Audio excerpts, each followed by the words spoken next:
Un mot qui a fait jaser après. Beaucoup de Congolais, je pense, moi notamment, avons appris ce mot ce jour-là. Vous avez parlé à la moindre escarmouche, vous attaquez le Rwanda. Et depuis, on a vu qu'il y a eu un défilé diplomatique vers vous. La question, c'est de savoir, est-ce que vous avez renoncé à cette motivation de la moindre escarmouche ou vous avez été dissuadé de ne pas le faire?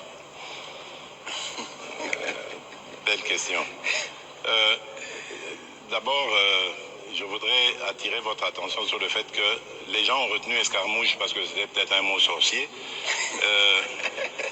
Mais il ne faut pas oublier le contexte dans lequel il y aurait réaction à cette escarmouche. Donc il faut d'abord commencer par avoir les deux chambres. On fait la guerre selon la Constitution.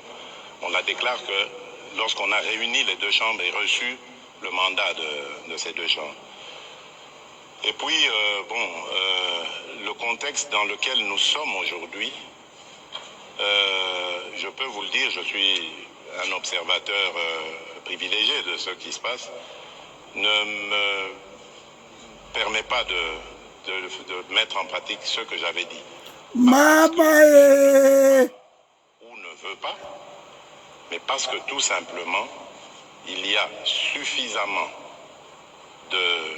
d'initiatives qui font que observer la paix est une attitude beaucoup plus sage que de se mettre en posture de guerre. Il y a par exemple l'initiative du président Joao Lourenço. Je vous dis que le mardi prochain, je serai le premier à lui rendre visite avant qu'il ne reçoive le président rwandais. Il y a l'initiative du président de la communauté économique communauté d'Afrique de l'Est, pas économique, le président Salva Kiir qui a la présidence qui va venir à Kinshasa et après aller aussi à Kigali, Bujumbura, etc.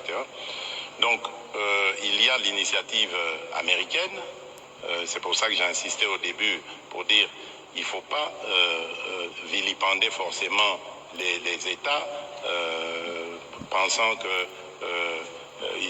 ont pris fait et cause. Il faut faire très attention. Ce n'est pas toujours visible les efforts comme ceux-là, mais ils sont d'une certaine efficacité. Et ici, ma priorité à moi, comme je l'ai dit, c'est la paix. Je la veux.